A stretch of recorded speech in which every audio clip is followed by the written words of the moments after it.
question. Some are teaching that there were two sets of human beings in the book of Genesis.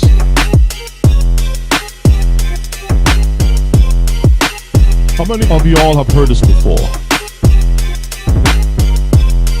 There were two sets of beings, human beings or creations or things. Let's examine this.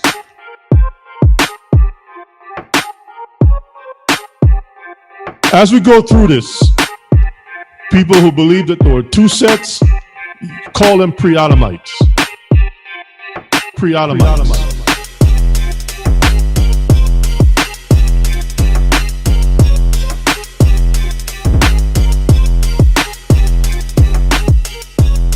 Let's examine this. Number one, you had the male and his female. How many of you all have heard that? And then there was Adam and Eve. Right? You have heard that before? Okay. How many of you all believe that? There were two separate, there was Adam and Eve, and then when Adam and Eve had children, their children married. Who did the children marry, by the way? Let's ask a question. Who did the children marry? Let's see who's thinking. Sisters? Okay. Elder says sister. Family, siblings? All right. Anyone disagree? They marry someone else?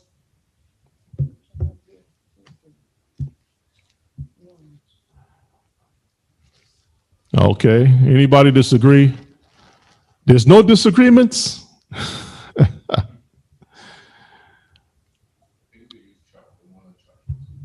Yeah, we're going to go into that. I think this is so important.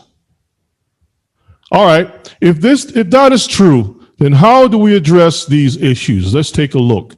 But before we do that, let's examine a little background of what this is called.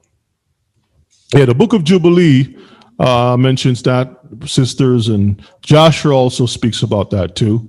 Okay? Because Adam had lots of children. I mean, you can't have a man living in 930 years. Is it 930? Yeah, 930 years old. And then he only had Cain and Abel and Seth. That's it, 3 running around.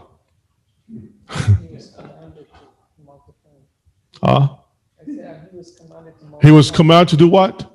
Multiplies. Multiply means to apply more than one.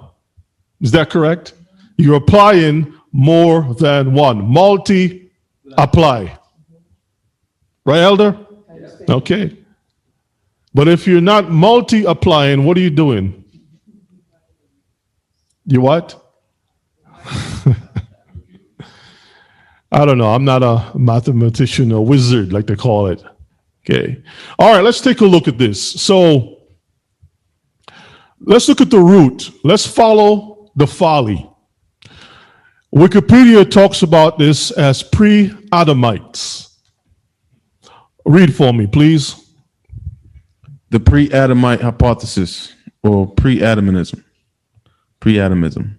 is a theological belief that humans or intelligent yet not human creatures existed before the biblical character Adam. See that? Read.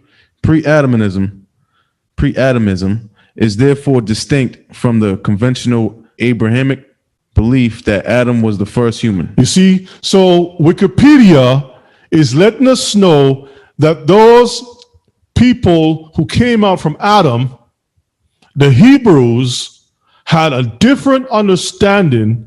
They didn't believe in no pre-Adam peoples. Y'all understand that?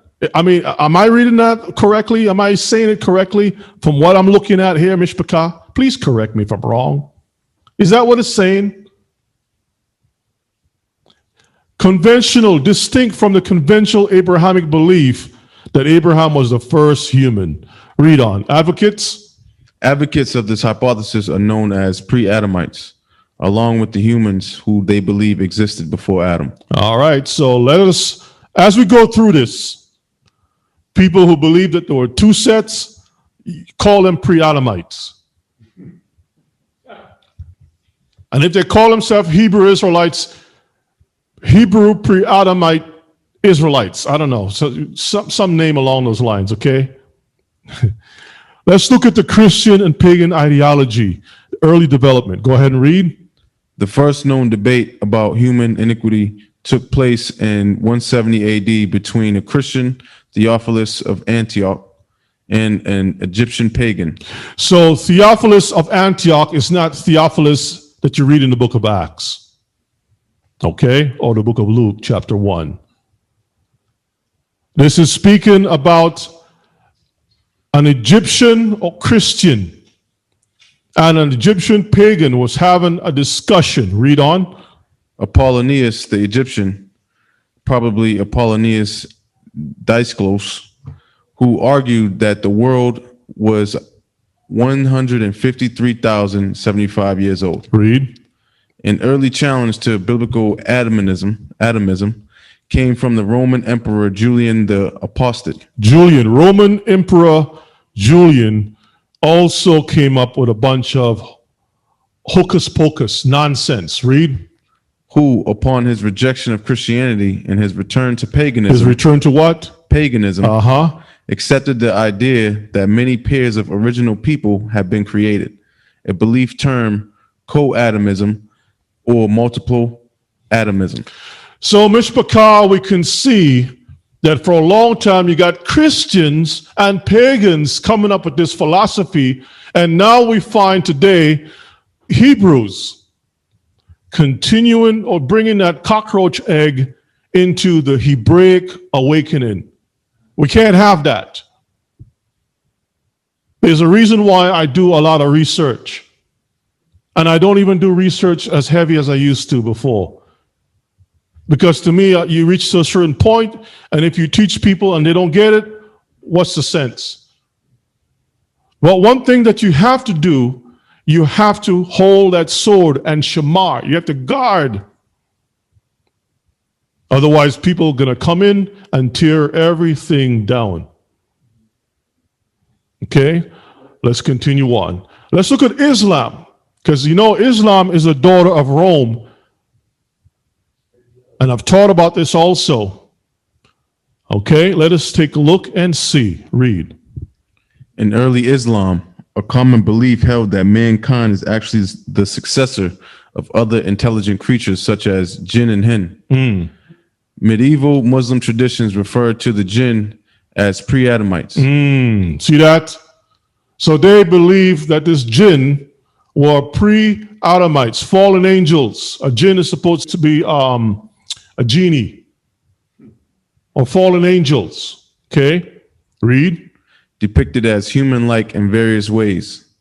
Although the notion of jinn as pre-Adamites was generally accepted, the idea that other humans lived before the known Adam was controversial.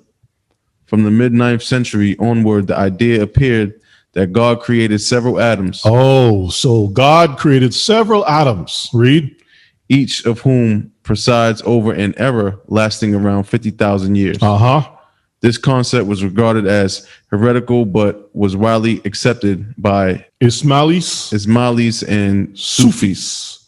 All right, so we're setting the thing up a little bit first to show that the peoples in Christianity, paganism, and Islam held this type of belief, not Israelites. Read.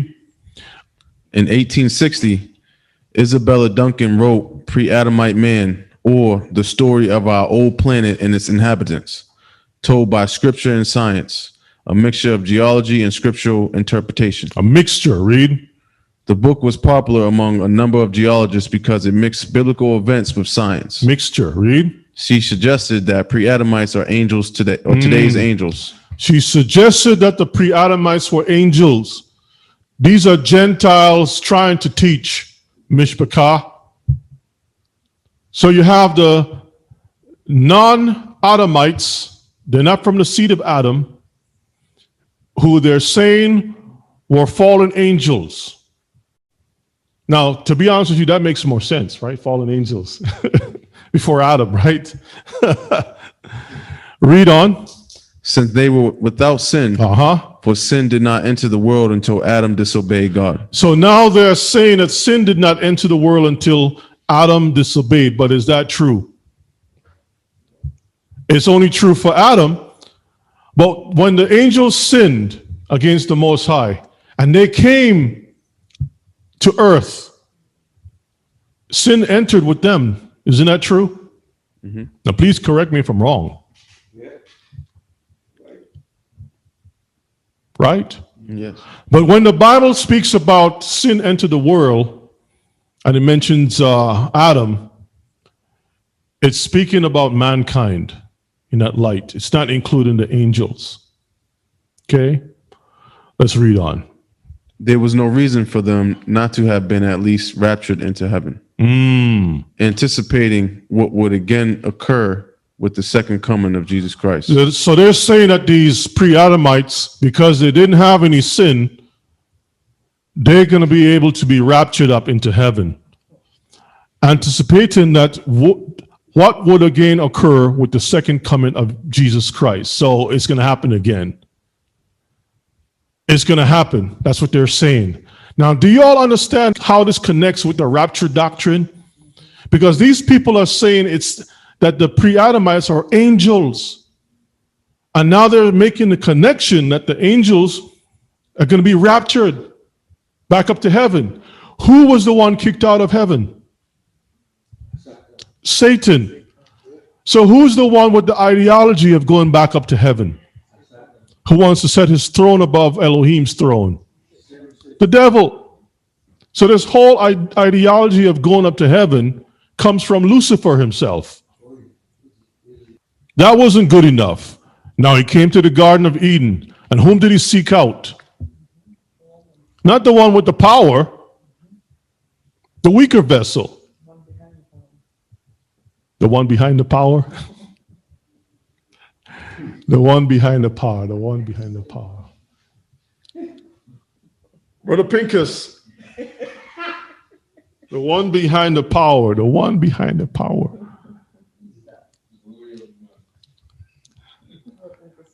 Oh my. We're in trouble. So much trouble. All right, Mishpachah, let's read on. Duncan also believed that some angels had sinned and fallen from heaven, which caused them to become demons. Duncan supposed that such an upheaval would leave geological scars on the earth. The concept of ice ages, pioneered by Louis Agassiz. All right, you can stop there. Let's move on. We don't need to read the rest of that. Now, they also have this concept or this doctrinal belief about the Negro. All right? That the Negro is the beast preserved on the ark. Let's read. Buckner H. Payne, writing under the pen name Ariel, published a pamphlet in 1867 entitled The Negro. What is his ethnological status?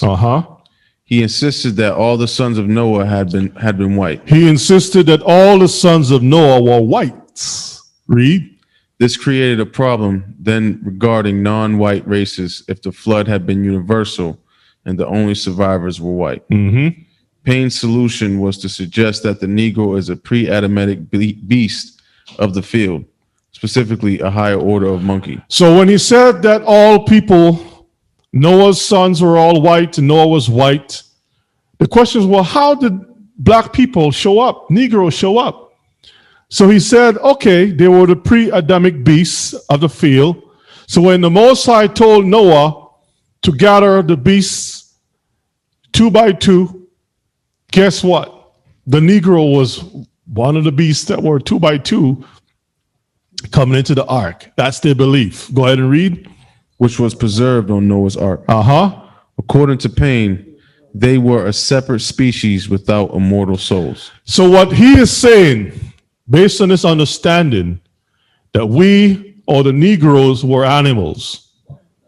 And if they were animals, then Noah, sons, grandsons, grandchildren, wives, the children of Noah slept with beasts. That's bestiality. They're pushing bestiality, Mishpachah. Because when you identify certain as beasts, and then the children, after a while, they mingled or mixed, had sexual encounters with Noah's sons, Mishpachah, you're talking about bestiality. That's wickedness. So we are looking at this whole ideology of two separate Adams, two separate peoples. One is beasts or fallen angels, and one is Adam. Y'all see that? That's confusion, elder. Okay? So when people come up with this stuff, they don't know, they don't have the understanding. Where are you getting this stuff from? You don't know, because you don't research anything.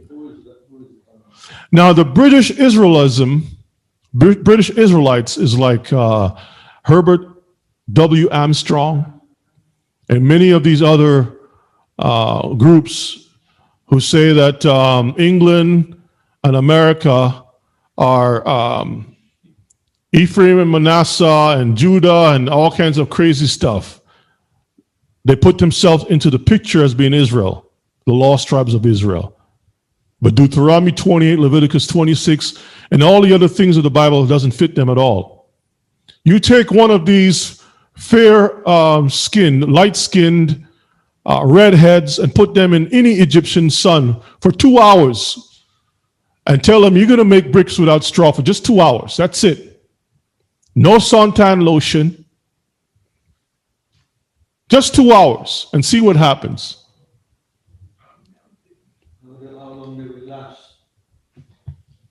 See how long they're going to last, Mishpachah. It's impossible. Let me see where we want to go. As a matter of fact, let's read a little bit. The doctrine known as British Israelism, which developed in England in the 19th century, also sometimes included a pre-Adamitic worldview, but that was a minority position. Mm-hmm. The model viewed pre-Adamites as a race of inferior bestial creatures apart from Adam, who was the first white man and consequently the first son of God. In the narrative, Satan seduces Eve, and the resulting offspring is a hybrid creature, Cain. Later, Cain flees the East Turkestan to establish a colony of followers intent of realizing the devil's plan for domination of the earth.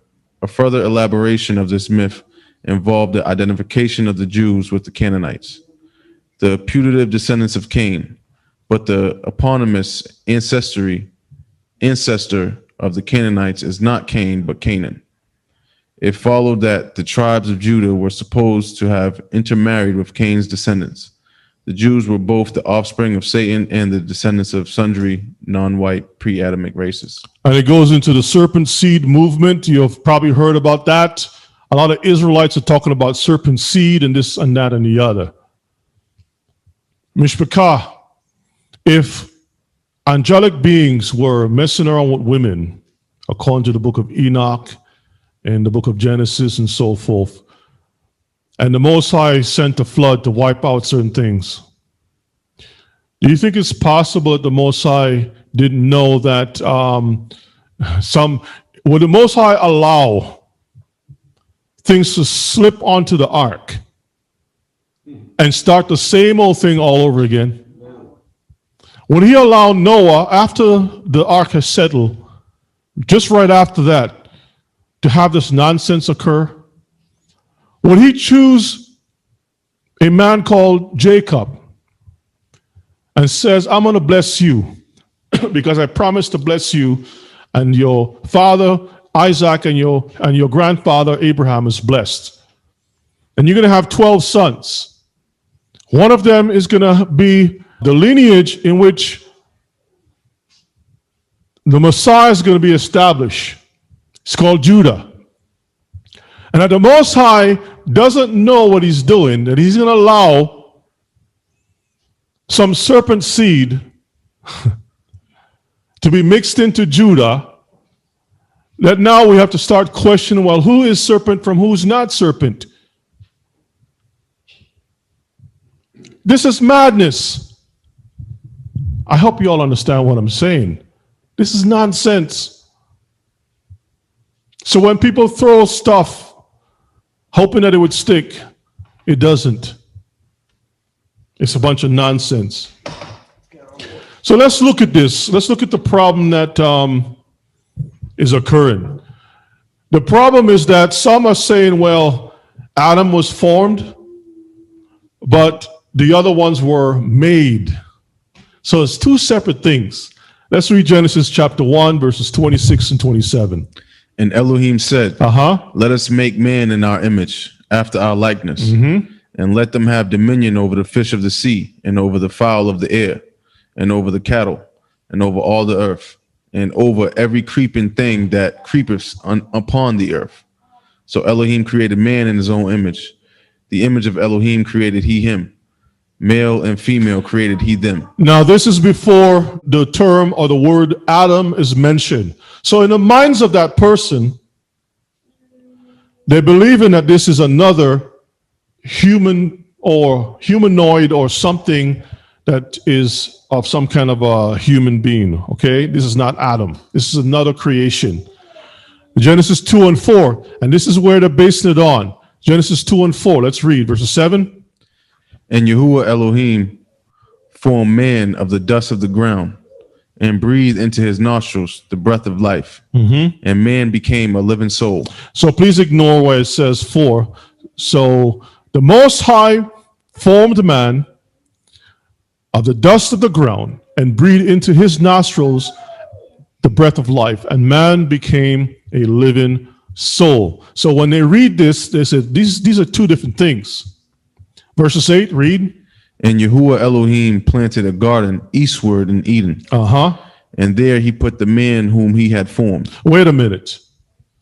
So Eden came about afterwards, and the Most High took the man and he put the man in the garden. So where was the man before?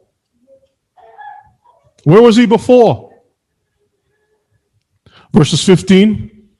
And Yahuwah Elohim took the man and put him into the garden of Eden to dress it and to keep it. Okay, so let's look at this. So according to the people's logic that there were two Adams or two separate creations, beings, right? I'm trying to find the right word because it doesn't make any sense.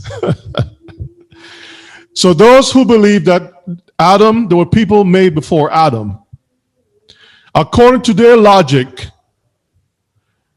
just by reading these two separate chapters, chapter 1 and chapter 2, side by side, which ones were made in the likeness of Elohim and which one were not made in the likeness of Elohim?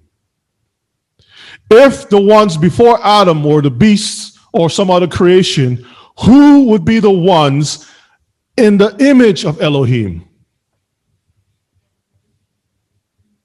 Wouldn't it be the pre-Adamites, based upon their logic that there are pre-Adamites?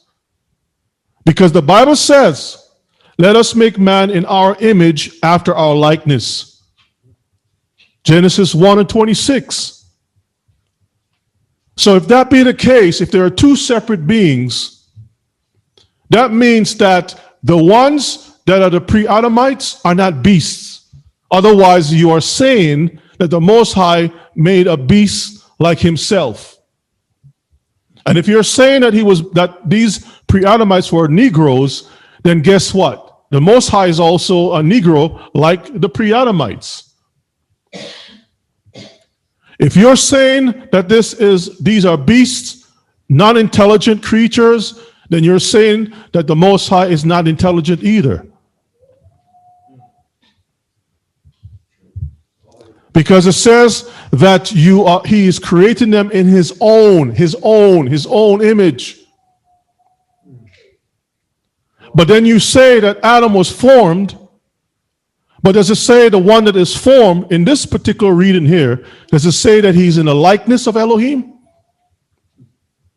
No, it doesn't say that. We're going to continue on. Okay? It doesn't say that. So Adam would not be in the likeness of Elohim, but the pre-Adams would be in the likeness of Elohim. Which one is closer to Elohim? The one formed or the one made or created? That's the question.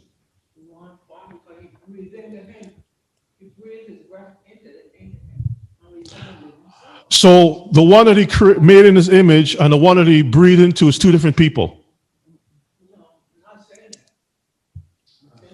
So the first one wasn't breathed into. The second one was breathed into. All right, let's find out. Let's keep looking at the words. So, according to the Bible, sin only affected Adam and Eve, not the male and the female.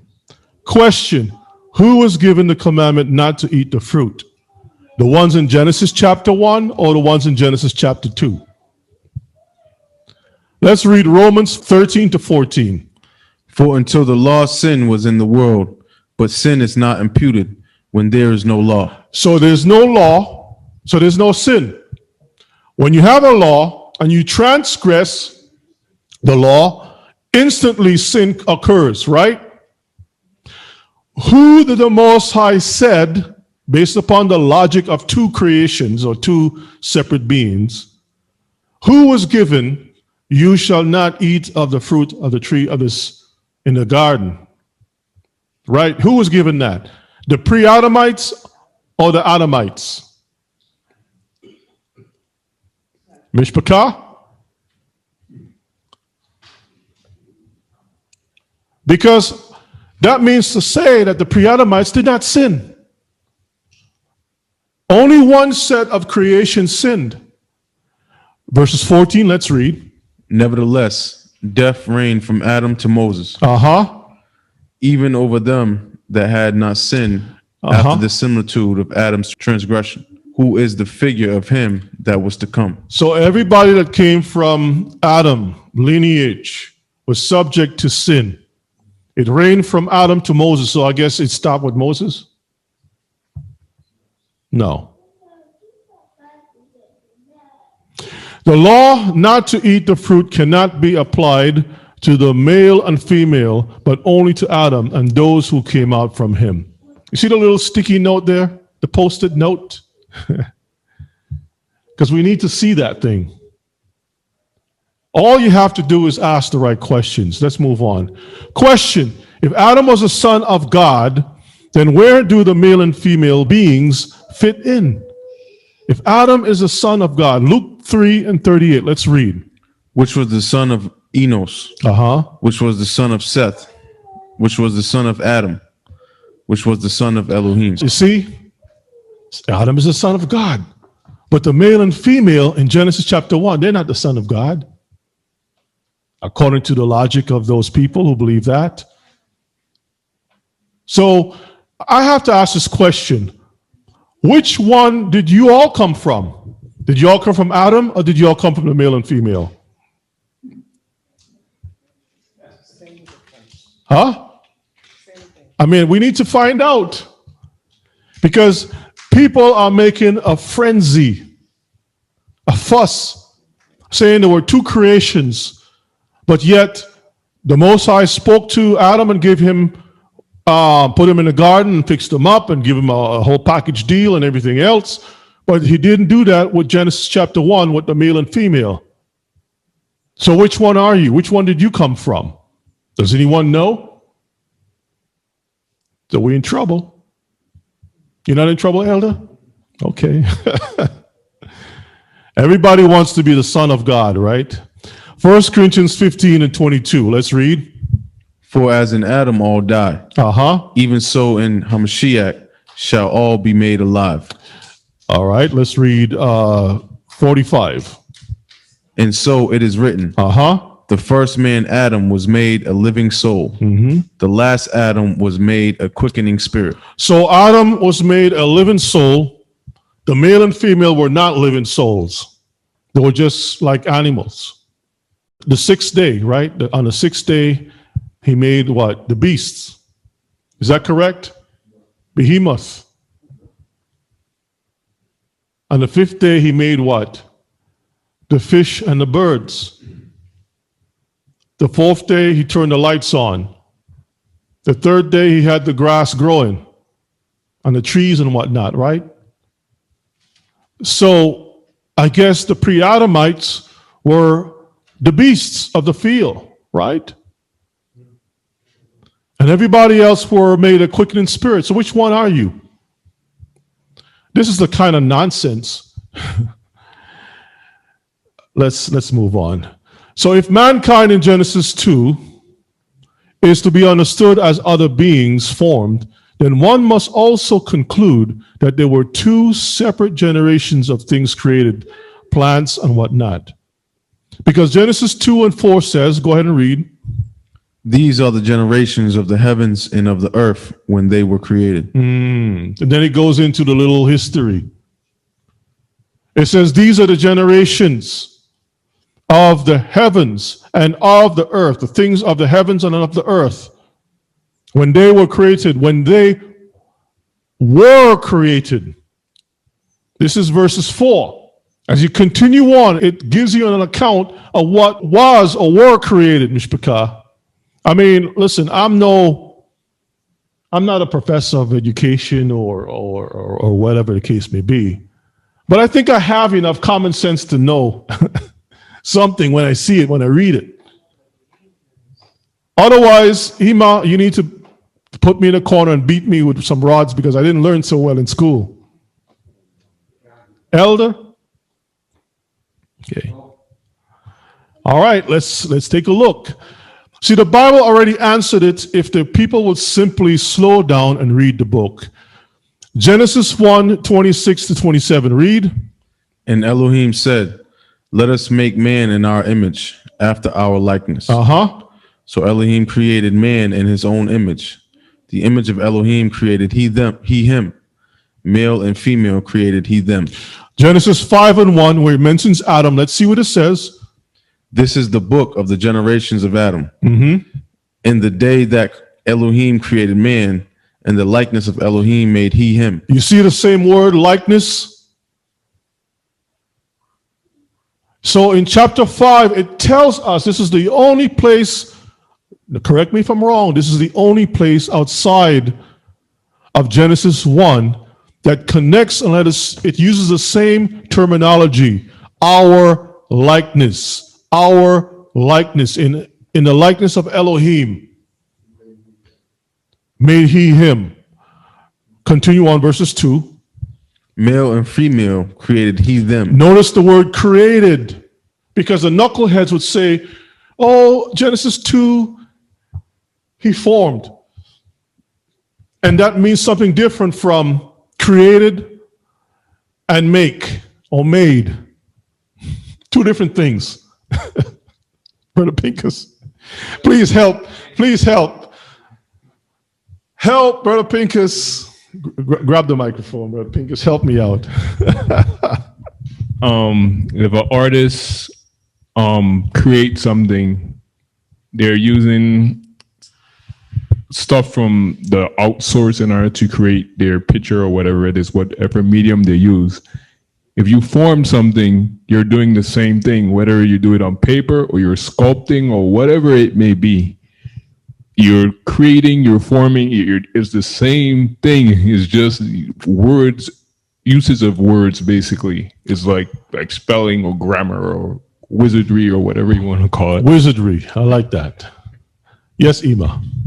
Well, they taught me in school that when you say the word created, it's from something out of nothing. But when you say form, it's something from something. So that's what they taught me in school. Okay. Well, let's continue reading. Hebrew, read verses 2 again. Male and female created he them. And blessed them and called their name Adam.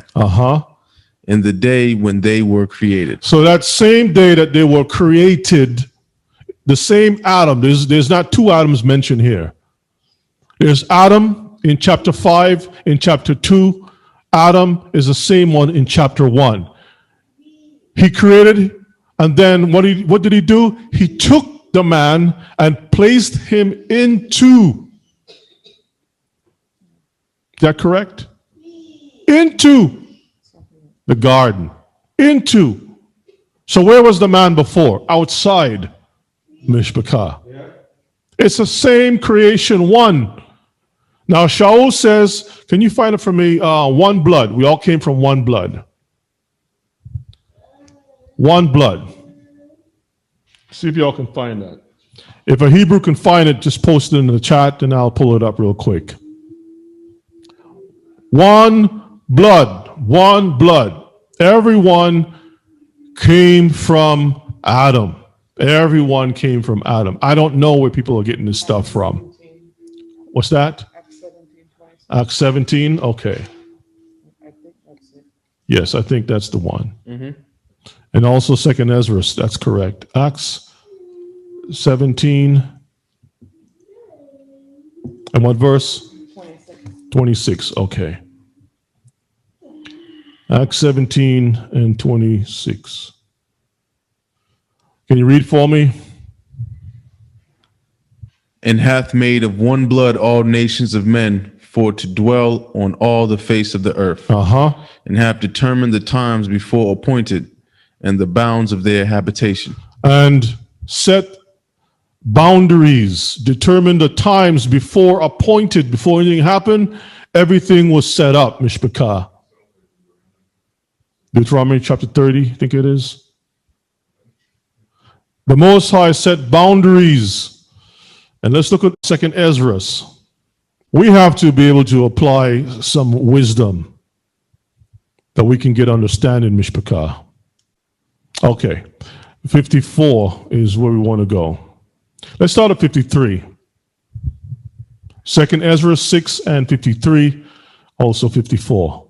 Upon the 6th day thou givest commandment unto the earth, that before thee it should bring forth beasts, cattle, and creeping things. And after these, Adam also. Notice it says after these, meaning after these creatures, then came Adam. It didn't say after the 7th day was over, then he made Adam. He formed Adam. It didn't say that. Okay, read on. Whom thou makest Lord of all thy creatures. Of him come we all. And the people also whom thou hast chosen. Even the chosen came from Adam. Every human being, everyone who has a brain to think, to chew, to walk, we all came from Adam. All the different colors, we all came from Adam. There's no this nonsense about serpent seed and all kinds of stuff, as if the serpent and Mishpachah, I don't know where people get the stuff from. But I'll tell you that it came from the heathen.